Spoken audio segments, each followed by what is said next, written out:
I am Michael Heim.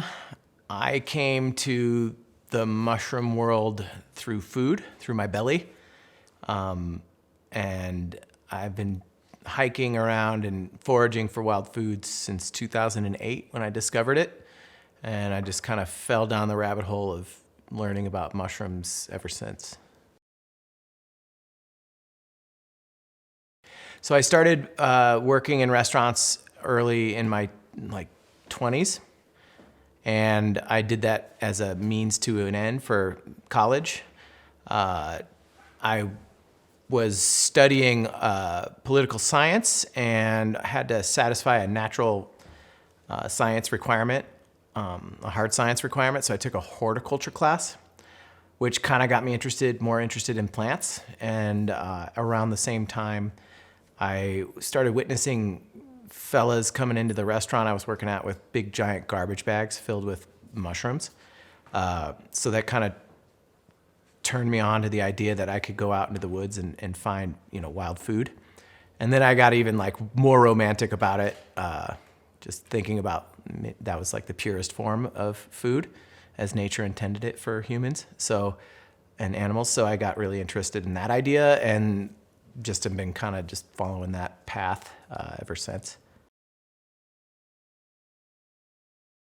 Mushroom foraging almost always, although it's also a great excuse to look for plants while I'm out. So I'm looking for, oysters or morel mushrooms. And while I'm out, you can find a whole bunch of other really delicious edible plants. So nettles, feral garlic, asparagus, cattails, mint, catnip, all sorts of fun, yummy greens to mess around with in the kitchen. Watercress is the one that I found in the last couple of years, which is kind of fun to find, but I'm a little nervous about eating it. It's sitting in standing water, and I get a little nervous about eating stuff like that. But yeah, I get interested in all of it. But mostly mushroom farming or foraging is what fuels me in the woods. I also hunt animals too and fish, so that's kind of part of it too. Well, I think that as a society, we've perhaps become, I don't want to use the word lazy, but maybe busier. And the commercial and conventional food system sort of takes all of that choice making and planning out of it. So we can literally go on our phones and order food. So it's generally an afterthought for people. And if they don't have a lot of time in their regular lives, they're not going to make time to go foraging for foods. So it's just been a convenience for us. We live in the modern world, and we can, anymore you can probably get wild mushrooms delivered to your house. I think we just fill our time with other things that we have to worry about, since we've converted from a forager society to a agrarian society. Well, for most of our history as human beings, it's my understanding that we were foraging and hunting for most of our food as a species. It's only been the last 100 years that we've been kind of relying on the conventional food system. So it's in our DNA already. We've just had a few generations of time between when that was normal and now. So I can't remember exactly the question, except that we're just a few generations away from where we used to be. And I think there's a major fear, of the unknown. And it's the question, I think, was, do I get something other than just plain nourishment from my time in the woods? And the answer is 100% yes. I started foraging and thinking about these things at the same time I was going through early recovery. And so for me, at least in my experience, my mind is constantly moving and going, and a lot of things coming into my brain all the time. And so for me, when I was out in the woods early on as a forager, it gave me singular focus, and a lot of those noises kind of calmed down in the woods. So I could tell you without data, but I could tell you anecdotally that I bet you my blood pressure was down, that my focus was high, My attunement to my surroundings were up, and all of those things benefited me psychologically 100%. And they still do. I quit drinking 10 years ago. A series of, poor decision making, and we'll leave it there. But my experience of not drinking and not having something to reach for or to distract me or to pull me out of the actual moment, the act of foraging or being out in nature, like I said, kind of just provided me singular focus. I didn't have all of those things coming at me. I was completely relaxed, and I still continue to feel that way. I don't know if I answered your question. That's only if you really care to talk about it. Yeah, it was a great support.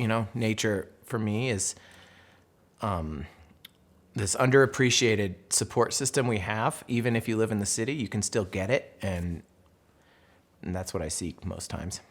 Anytime I'm not in front of my computer or making a delivery or, filling out an invoice or writing a check or any of that, if I can be in nature, that's where I want to be, basically.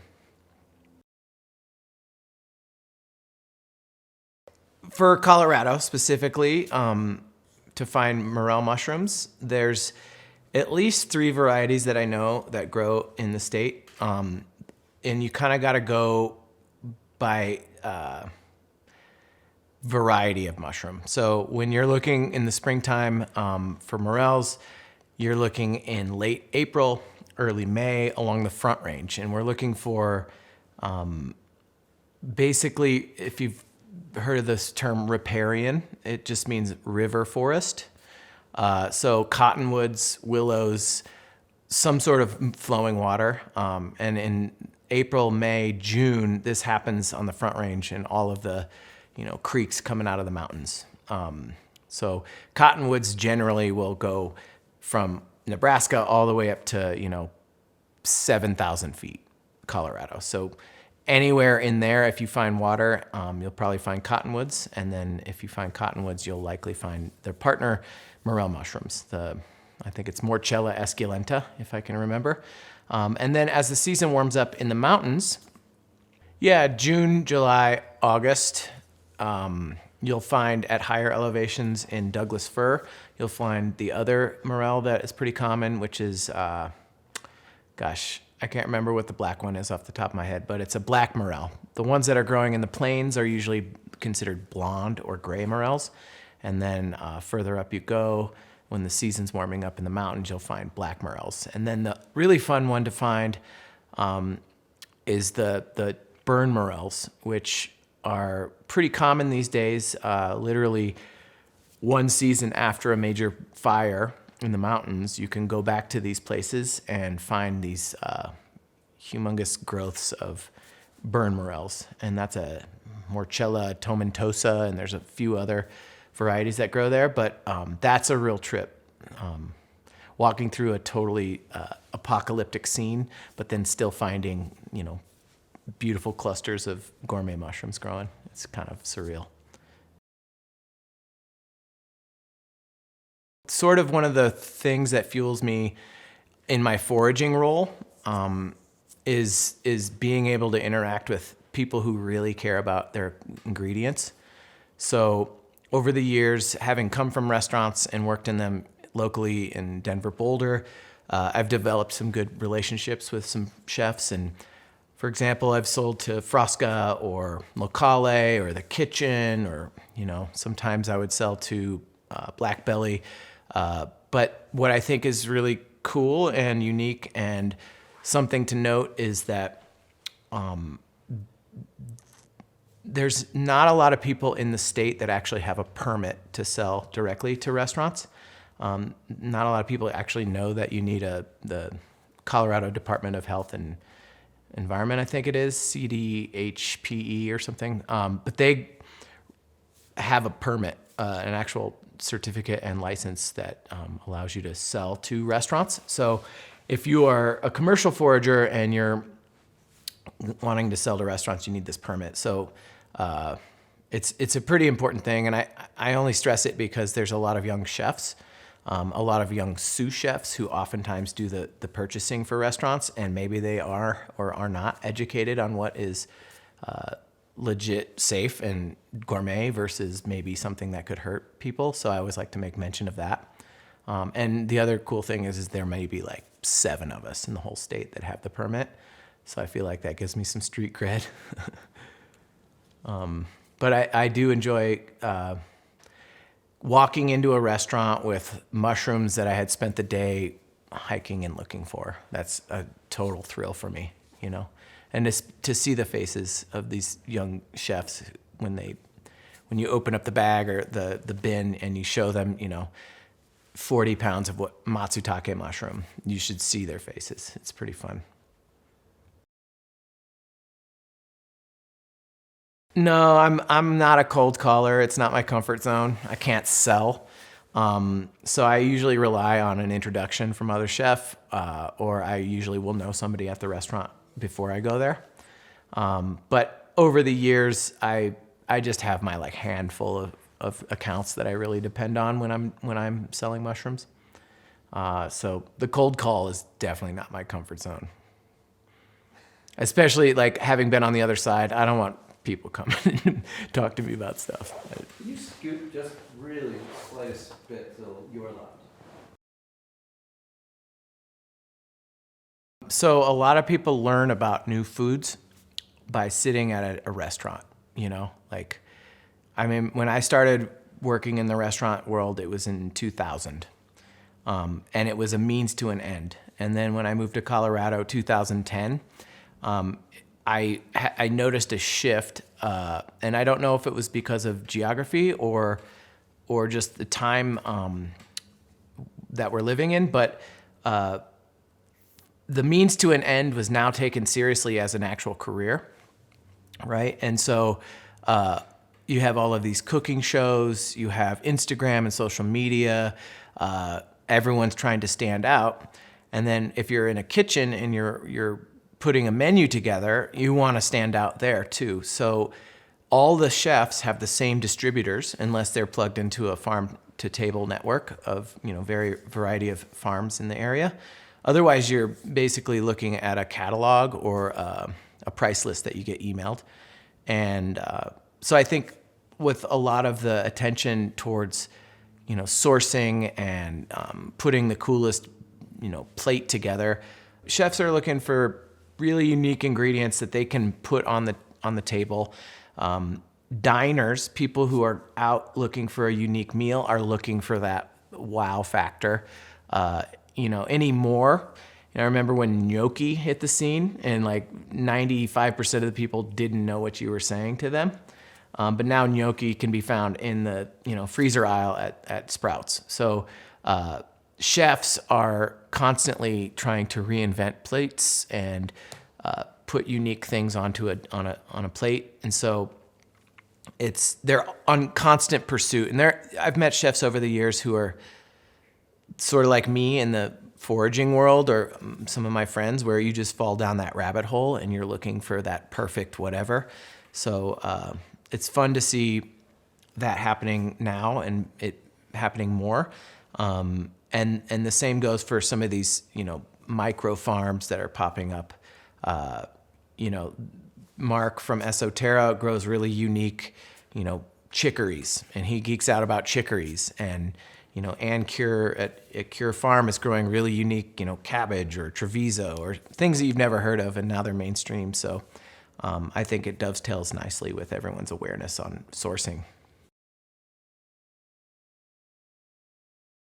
Well, I can give you where I got plugged into it, but I can also give you the full story. I'll start with who kind of started working at the farm, if that's what you want. Yeah. So in October, one of our co-founders, Jake Plummer, also a quarterback for the Denver Broncos in the early 2000s, he kind of fell down the rabbit hole. That's kind of how I described mycology and mushrooms. You know, like Alice going down the rabbit hole. This is a real thing. It's figurative, but it certainly happens to a lot of people. He had started a company in 2000, I believe, with some other fellas. And as we all know, in 2000, sourcing anything became sort of an issue. So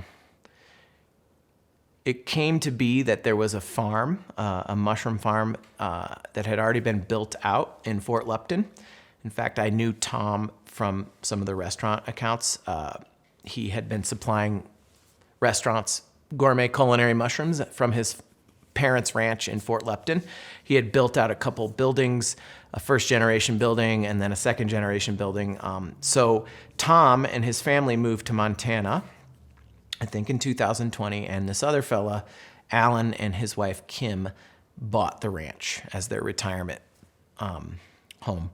And they just happened to know a friend of Jake, plugged Jake in. Oh, we're having sourcing problems. Maybe we can grow our own mushrooms. So Jake and another co-founder, Leo, started growing mushrooms at this farm, having no experience doing it. They did some quick videos, I'm sure, and maybe Tom walked them through some processes, but they weren't equipped to do it commercially for a long time. So Jake kind of put his feelers out to his community. He has a pretty big platform, and he found both Shane and I separately. I had never met Shane before, and I was mostly in the foraging world, but I also have been growing like mushrooms for CSAs in Boulder County. So I had some experience teaching and doing commercial farming, but never at this level. So Jake brought both Shane and I in at the end of 2021 as COO and CEO respectively, and sort of kind of just been going ever since. I just found Jake because he reached out to me through another friend of ours, Donna, who has a really cool company called Fed Boulder, where they like buy 2s and 3s from restaurant or from farmers and then repurpose them into gourmet meals. Growing mushrooms is a pretty basic concept. You just have to account for a few variables. Anyone can do it if they wanted to. There's low-tech methods that you can grow mushrooms, and you can clone an oyster mushroom from the grocery store using toilet paper and paper towels, and you can transfer that to a larger media and outgrow it. But there's also highly technical ways to grow it too as a commercial farmer. So there's varying levels of entry to it, but if you're just wanting to grow your own medicine at home or your own oyster mushrooms, there are kits that you can buy online that are ready to fruit, or you can also take classes. There's plenty of farms, like our farm offers monthly workshops on growing your own. Repeat that part about you can order kits online. Yeah. Thanks. Yeah, you bet. So there's, at this point, mushrooms and mycology is sort of hitting mainstream. So you can literally Google mushroom grow kit online, and you probably hit 50, companies that are offering you a grow kit. Whole Foods sometimes has them. I know that the brew store that we get some supplies for cultivation has it sitting on their shelves, boxes of ready to fruit mushrooms. So it's pretty accessible. If you wanted to just buy a kit and go, you could do that, or you can take a workshop. There are plenty of places popping up. I know in Denver, Boulder, Front Range, there's a lot of like grow your own mushroom classes. And then, I'm certain that's happening elsewhere as well. There are sometimes look-alike plants and mushrooms to your edibles. So my recommendation is bring a field guide, go with someone that knows what they're doing, and then, always be 100% sure on what you're about to consume. Make sure you let someone know if you're trying something new, like maybe it's a species that you're pretty confident in and you think you're on the right path. You still should tell somebody that you're about to eat this mushroom or plant. Because like I said, there's lookalikes and there's deadly lookalikes in some categories. There's, a handful of mushrooms that can kill you in a couple days. Some will take time. If you eat enough of a certain variety, it builds up in your system and then shuts you down. There's even delicious culinary mushrooms like morel mushrooms can be poisonous. If you ate them raw and you ate enough of them, it could poison you. As a byproduct of metabolizing Morchella, genus Morchella in any of the genus or geni, the body metabolizes the mushroom if it's uncooked and produces monomethylhydrazine, which is the same chemical that puts SpaceX into outer space. So if you eat enough of it, it can poison you. There are lookalikes to a variety of plants too. So one plant that I always mess up is the hemlock plant, which is one of the most poisonous plants on planet Earth. Grows everywhere in the mountains and even lower than that. To me, it looks a lot like OSHA root or even cow parsnip. So I have to be extra careful. I know I've looked at all of them individually, but if you were to put me on the spot, I might have a minute to try and figure out what is what. So you want to be super sure. And there's like a stupid, funny adage that I think you could apply in many other hobbies. Climbing is a good example, but there are old mushroom hunters and there are bold mushroom hunters, but there are no old and bold mushroom hunters. So you could do a lot of damage if you're not careful. Well, locally, definitely Vera Evanson, kind of the grandma matriarch of the Colorado Mycological Society. She's written at least 3 really great books for Rocky Mountain foraging. One was published in the 90s. I can't remember exactly the title. That's hard to find. It's not in print. But then there's a second edition, Foraging or Mushrooms of the Southern Rockies, something like that. And then they recently put out a companion book. But instead of focusing on the genus species of the mushroom, I thought this was cool. They focused on environment. So it was broken down by like riparian plains, montane, subalpine, alpine, and so on and so forth. And so they basically broke it down to, well, if I happen to find myself in this environment, what should I be looking for? And it's less maybe focused on the countless varieties that you can find in those areas, but it's more focused along like what's common, can you eat it, that kind of thing. And then there's David Aurora has 2 great books. There's tons of books, but David Aurora has a book called All the Rain. What is it? All the Rain That Promises and More. I'm butchering the title, but it's a great companion to his other book called Mushrooms Demystified. And those 2 books are great as far as resources, although mostly focused on the West Coast. A lot of the species will carry over to the Rockies too. But what I also find fascinating about this field, just to add to that answer, is that with DNA and the ease of field work now, of being able to take a DNA sequencer into the field, is really cool, and it's actually shaking up the binomials a little bit, and we're learning that maybe this wasn't supposed to be categorized under this, taxonomy. Maybe we need to move it over here because DNA tells us it's not the same thing. That stuff is really cool to me. It's a young science. It wasn't categorized as its own kingdom until the 1950s. Before that, it was plants, which is crazy.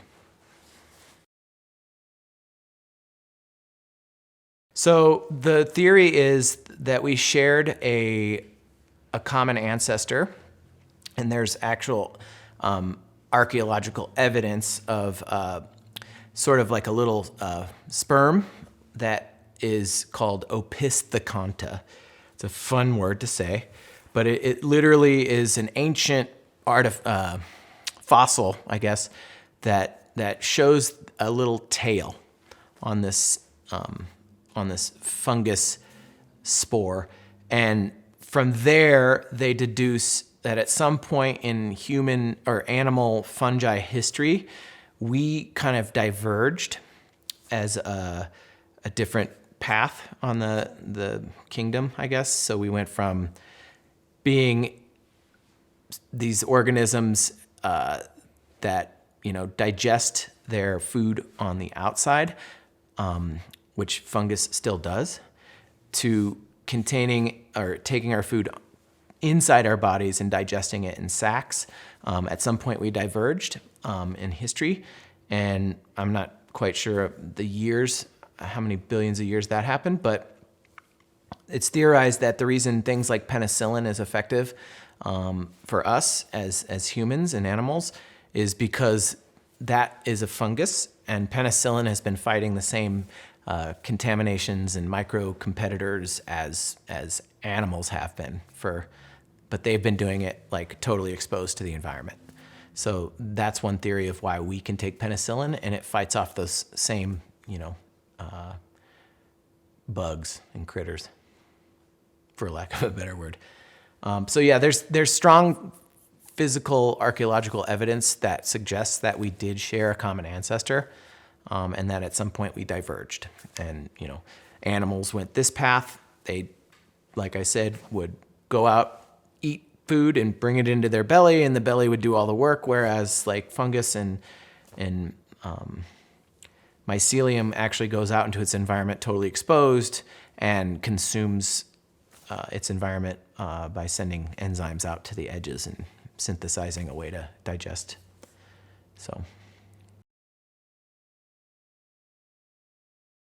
I mean, some of the research that we've seen has to do with literally restoring the myelin on the nerve, because over time, those break down, we age, things crack, and they're showing clinical research that actually taking lion's mane helps repair the myelin on the nerve. So to me, that indicates there is promise. I know that people say it helps with their memory and it helps with brain health, and I think that we're getting deeper and deeper into it as a nation. I would say, there's a phobia around mushrooms, but I think we're breaking those walls down, educating, and hopefully someday we're going to start spending some money on research. We don't do a lot of that in the States, or if it's research, it's usually in the context of how can we patent that and turn it into a medicine. Where is the medicine? So currently, our understanding of where the medicine is, there are compounds that live in these mushrooms, lion's mane, for example, or reishi. And as we understand it now, we are extracting, when we do an extraction at the farm or at our lab, it's literally we're pulling this polysaccharides out of the mushroom. And we do that through a series of, we use alcohol for the alcohol-soluble compounds, we use water for the water-soluble compounds, and we extract it because all mushrooms are built of a polymer called chitin. And chitin, if you didn't know, is this, basically it's nature's plastic. It's what the exoskeleton of many insects is built from, crabs. It gives it the shell, right? So chitin's hard, and all mushrooms have chitin. All of the polysaccharides, or as we call them, beta-glucans, live in those little polymers.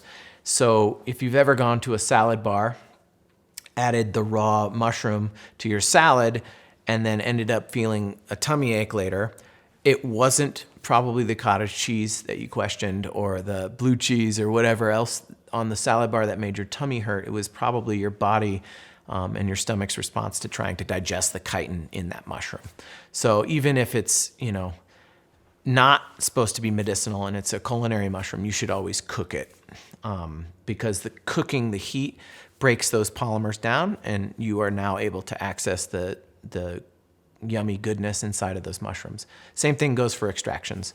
You can't just grow a lion's mane and dry it, powder it, and put it in your coffee, because at that point you're essentially taking fiber and it's passing right through you. So if you are a consumer of extracts or mushroom products and you want to put some in your coffee or in your tea or in your whatever, make sure it's extracted mushroom. That way it's actually available to your body and you're not just paying for nothing. Yeah, I would say the one difference between the the two between like extractions and eating lion's mane. For example, our company, we do a hyper concentrated potent tincture. And so we literally are offering our consumers 1 gram of extracted mushroom beta glucans in a dropper. So it's accessible, it's a therapeutic dose. But if you were to try and eat that amount in mushrooms, you'd have to eat many, many pounds of it every day in order to get that. So while I think it's great, eating mushrooms is really healthy for you because it's mostly protein, there's very little calories or cholesterol or any sort of bad things in it, it's really good for you. If you wanted to get therapeutic doses, you would have to eat a lot of it. So extracts are probably where the medicine will be most beneficial for people.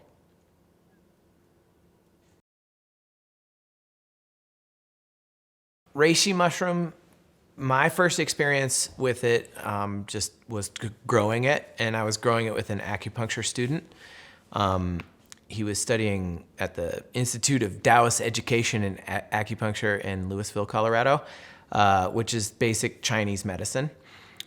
Reishi mushroom is the first thing you would learn in traditional Chinese medicine. There are over 400, maybe 500 compounds in it that are healthy for us, good for our brains and bodies. It's considered an adaptogenic, so I've often referred to it as sort of like the ginseng of the fungus world, but I would say it's probably more powerful in a lot of ways. I am not a TCM or traditional Chinese medicine practitioner.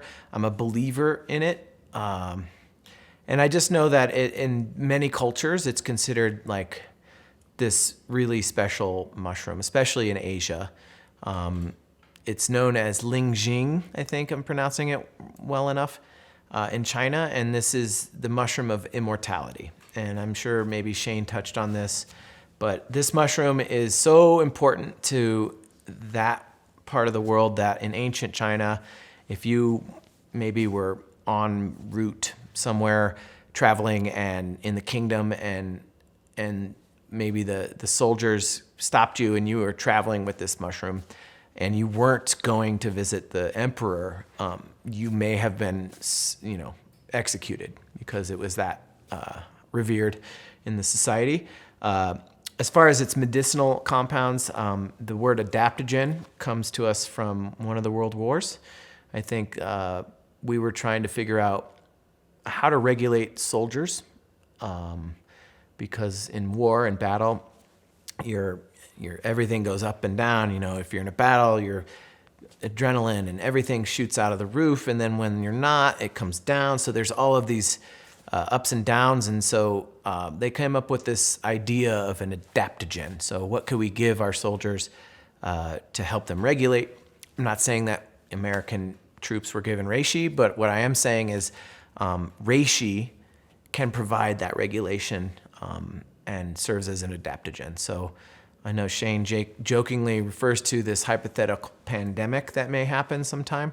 And if you were taking that mushroom, it might make your experience getting sick a little easier. But to me, it's like a showstopper anytime I see one in the woods. I've never actually seen Ganoderma lucidum in the woods. I've only seen other Ganodermas, which grow locally. But I am looking forward to going to China to find one. But yeah, it's an important mushroom, and I think it's probably the cornerstone of our product offerings, and definitely something you need in your daily repertoire. Polysaccharides are sugars found in plants and fungus. The plant polysaccharides are known as alpha glucans, and the mushroom or fungus polysaccharides are called beta glucans. And this is a way that we are able to measure in today's current marketplace potencies for mushroom extracts. So mushroom extracts it's a it's a subject that not a lot of people know about, and it's a subject that is still being developed. And as a result, there's a lot of ignorant consumers who are buying products thinking that, oh, it's a mushroom product, so it must be healthy for me. But oftentimes they're buying something that isn't actually congruent with what they are wishing. So what do I mean to say? When you grow mushrooms in the States, you grow them on grain, and then you either finish them on grain or you grow them on other substrate from the grain. And oftentimes there's an economic decision to stop after you've myceliated a bag of grain. Stop there. We'll powder the grain and the mycelium. We'll measure if it's got more alpha glucans or beta glucans. If it has more beta glucans, then we can say it's a mushroom product. And then they powder it and sell it. So the problem I have with that, because I definitely enjoy the idea of ethnomycology, or ethnobotany, of discovering how our ancestors or the people who came before us, how did they take the medicine? And my argument, very simply, is they weren't digging up mycelium and creating medicine from that. My suspicion is that they were finding mushrooms hanging off the side of a tree and then making some sort of a tonic or a tea or extraction that way. So anyway, beta glucans are really what we are as an industry using to measure potency in products. And so it's at this point, it's sort of like what THC or CBD was in the beginning of the cannabis legalization movement. We just need more research to understand what individual isolated beta glucans are doing, or whatever other compounds that are found in that. What are they doing? We just know it's benefiting. We just don't know the functions of why. Well, when I think of terpenoids, I think of buying cannabis at a head shop or a dispensary. I refer to them lovingly as terps. I want something that has really good skunky flavor. I believe that chemically is something that shows up in mushrooms as well. And during the extraction process, you can extract those. Or in the cannabis extraction process, you can also extract those, but they needed to be added back in to get the full chemical effect of the plant or mushroom. That's all I really know about it. You could probably edit that whole thing. Oyster mushrooms, they're delicious. They are sort of the gateway mushroom for anyone interested in growing their own mushroom. You can find them growing year-round if the environment and climate and weather is doing the right stuff. For example, I found them growing in the middle of February on Mount Sanitas in Boulder. They grow everywhere. They're prolific. You can grow them on anything that has chlorophyll in them. If you read Trad Cotter's book on organic mushroom farming, he has a subject or a chapter in there about growing oysters on old pairs of jeans or phone books, or a variety of items that you may just want to throw away. Another cool thing about oysters are they have this ability to adapt sort of in less than a generation. They can learn how to consume something. So I feel like the next level of excitement around the field of mycology is going to be in the field, in two fields, I should say. One is textiles and fabrics. I feel like that's going to be a big, big industry. I'm making that prediction today. But the other thing I think is really cool in this space and specific to oysters is the ability to take some big carbon chains, hydrocarbon chains, and break them down into simpler carbons and simpler components. What am I saying? What is a hydrocarbon? Plastic is a hydrocarbon.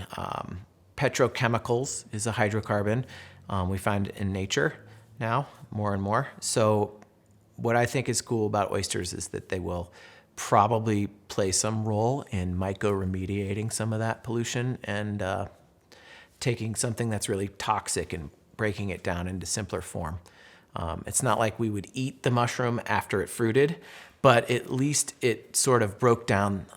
It's known as like a disassembler. It takes these molecules and compounds and breaks them down into simpler forms, so they're less toxic. And you can imagine, if you take that train of thought, you can see where that might go. Just cleaning up pollution or oil spills or eating plastic. You know, there's even people marketing plastic eating oysters online. So it's a thing. Well, there's a couple things happening. Monoculture, or the act of growing one crop on one single piece of land, requires a lot of inputs. It requires a lot of pesticides and fungicides and various things that you need to do in order to get a good yield. And in that process, and I have nothing against that, I come from Nebraska. I understand, if you're a young farmer and you get plugged into that system, that's the system you know. But as a result, what we see is a lack of diversity in the soil because we're basically irradiating the soil in order to grow this one crop. I think any healthy future is going to involve changing that system.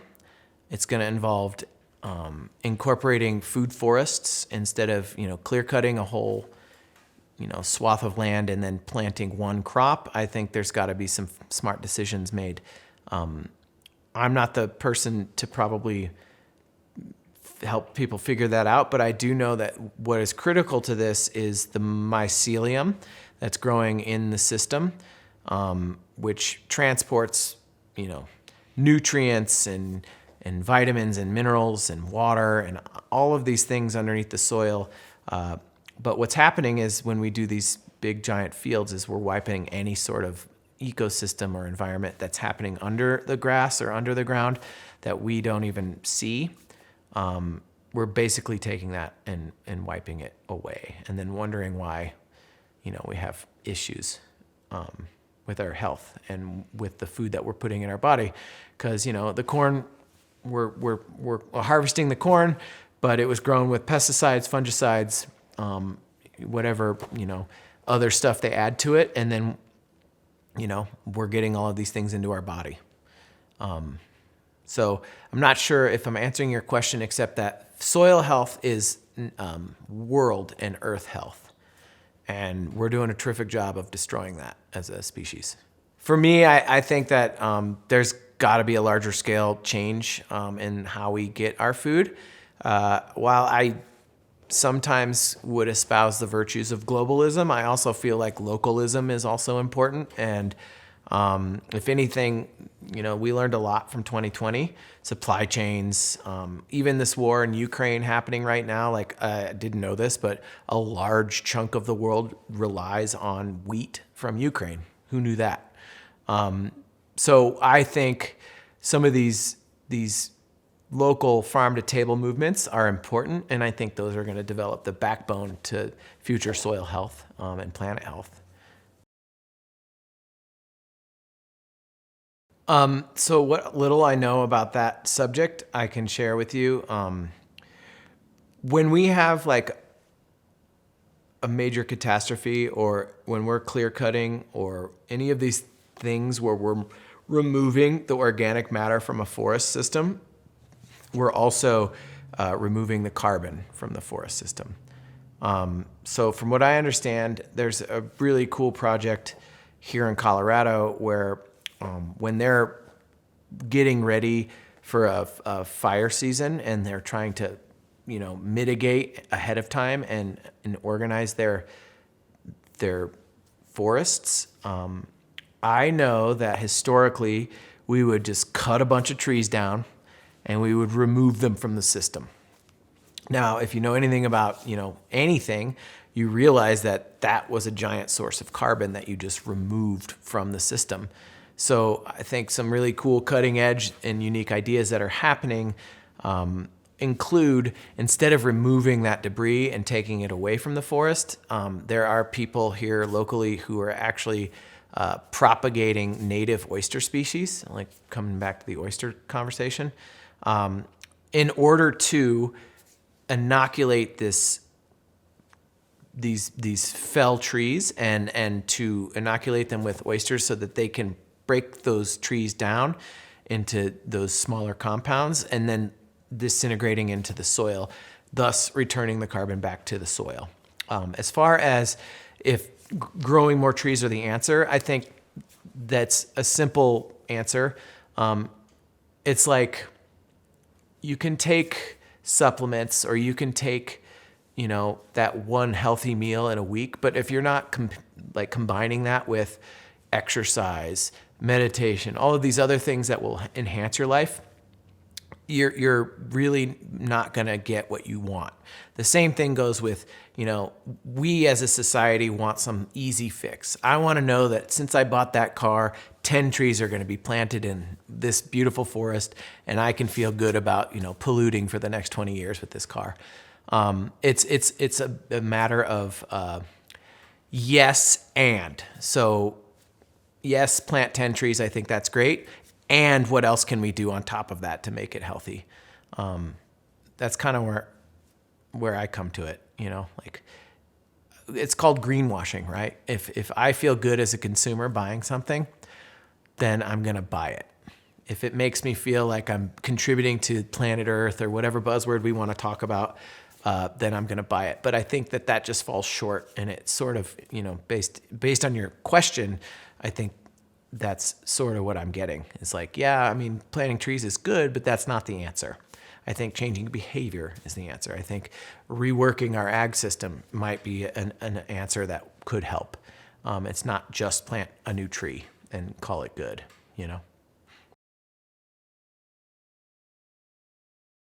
So when I moved to Colorado, I was in Nebraska. I finished my political science degree, and I moved out here with my wife at the time, and I wanted to continue to work in restaurants, so I started working at this place called The Kitchen. And at this restaurant, they sourced everything within like a 30, 40-mile radius. And I just remember that blowing my mind. I remember the first time a guest pulled me aside and said, "Hey, listen, there's a caterpillar in my salad." And my first response was, "Oh my God, that's terrible." But then after talking to a bunch of people that had been there a while, realized it's actually a great thing. The fact that your food was so fresh and came from such a close distance that there was a caterpillar in your salad. To me, that is the most romantic thing in the world.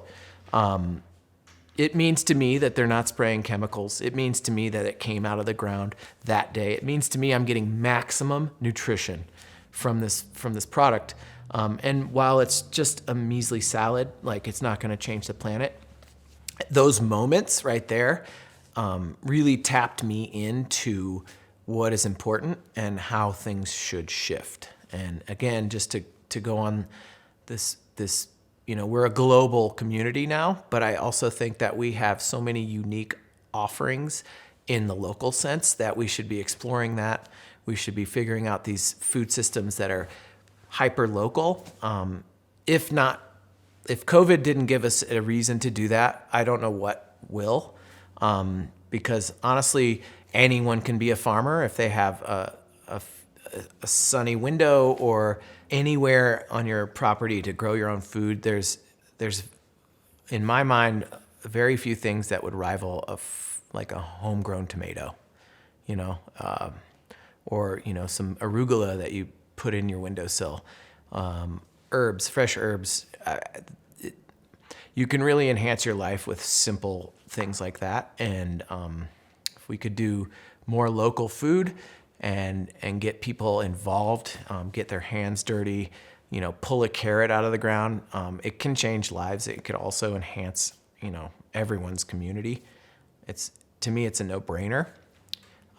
There's plenty of even startups who will come to your house and farm your yard for you.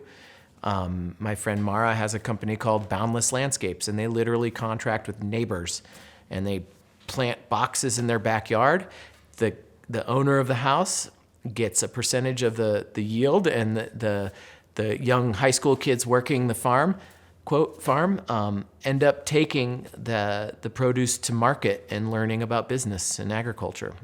There's a million things that we could do. One of my favorite groups to take out into the woods is the chef community. And simply because I feel like they're on the same wavelength as me as far as finding food in its purest form. So for me, taking groups out into the wild, I get really excited in developing people's comfort level in finding wild food.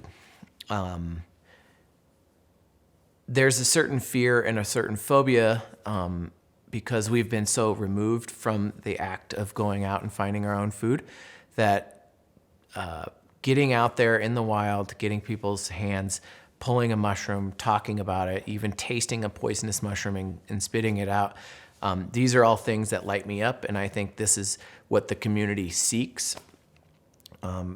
I never in my wildest dreams thought I would be able to start a wild foraging mushroom education class or company, and who knows, maybe it folds this year, but every year I've been able to make a pretty decent amount of money educating and taking people out on hikes. So I mean, I count myself as lucky to be able to do that. People, I would say, are more and more open to the idea of doing it. It's, I think, again, a result of several things, but one of them being, COVID. When people were trapped inside, they wanted some activities, but going into public wasn't so great. Food is thy medicine. It's a very simple principle. And I think more and more people are turning on to that idea. What we put into our bodies actually affects us, and the act of going into the woods to find your own food, or the act of gardening your own food, there's a certain, I guess, power in that, and I think that right there is going to be a great entry for a lot of people in getting healthy. I think they're great. I think that using nature as the chemist, or the chemist, is really cool. I mean, bread is my favorite. Cheese is my favorite. I love pickles. All of these come from a chemical process. Cheese, for example, was discovered by people who were traveling. They would milk the animal. They would put the animal's milk in a stomach sac, probably from a different animal. Inside that stomach is known as rennet, and agitated milk turns things into cheese. It was an accident, but it was chemically altered. Same thing with bread. Bread comes from yeast and flour and water. That right there is a chemical reaction, and then all of a sudden you get these beautiful loaves of bread. Pickles, come from a highly acidic environment. These are all like wonderful, wonderful foods, but they're also healthy for us. And it's like, I don't know. I don't know a lot about the ferments, but I definitely appreciate them. And when I get to try like a really yummy kimchi that was made with a lot of heart, or some bread that came from somebody who was really passionate about where they got their starter, or I worked at a French place in Omaha, Nebraska, and I think they had a French starter from 1997 from Paris, and it's still like going. To me, that stuff is magical. What impact are mushrooms going to have in the next 5, 10, 15 years? I think that as we develop technologies, I think we could replace, should the market want that, but we could replace leather. I think that this movement of growing mycelium and mushrooms for textiles, I think is really cool. I think the idea of growing mycelium for shipping and packaging materials, I think that's brilliant. I think the use of mushrooms as medicine, we're clearly at the beginning of this new era of even being able to talk about psychedelic mushrooms, or to even talk to my parents about a lion's mane or a reishi. Like, these are all very positive moves in the right direction. I believe, I don't espouse what Paul Stamets espouses, like they're going to save the planet. That seems a little much for me, but I do think they're going to help. I think they're going to help with remediation and pollution. I think with technology, there's going to be a lot of breakthroughs with nanotechnology, but also with textile technology. And then I think, to be honest, like, more people growing and consuming mushrooms means a healthier population. It's got great sources of protein. It's a really good food for you. And I think the more we break away from the phobias and start to embrace what's growing in your backyard, then I think more people are going to be opened up to better health and a healthier planet. I feel like what I would want people to know is that there's a lot of hype on the market, and I want people to be conscientious consumers. I want them to think about what they're putting in their body. Whether you buy our product or somebody else's product, I want you to know what you're doing and what maybe those effects might be, not just to yourself, but like down the road. Like, what does this company stand for? Are they in it as a branding company just to make a quick buck, or are they actually doing the work and making an impact with noble goals? So current research tells us that mycelium has those beta-glucans we talked about earlier, those polysaccharides. But the studies that certain companies are citing about those beta-glucans and their health virtue are studies that were either done in-house by a objective, in-house lab, or they were based on mycelium that was grown on liquid in Asia. All the mycelium grown here is mycelium on grain. So it's not the same. It's apples and oranges. So what I would implore people to do is to read the labels. Often you'll see things like full spectrum. That term might sound like, oh, wow, it's full spectrum. I must think, this must mean that it's great. But honestly, it's a greenwash. It's literally, hey, we put mycelium in this product and we put some fruit body in there, but there's no law telling them what they have to do. So they can do whatever they want and pass it off as medicine, and espouse the virtues of mycelium on grain. But to be honest, none of the research that is available currently actually agrees with that. And additionally, a lot of people are sourcing their extracts or mushrooms from overseas. How many of them are doing, certificate of analysis on the heavy metals that they're bringing in and extracting at the same time? So I would just encourage people to ask questions, to just push back when they're being marketed to, because I'm very easily, manipulated into purchasing things. So it's just incumbent on people to be smarter consumers.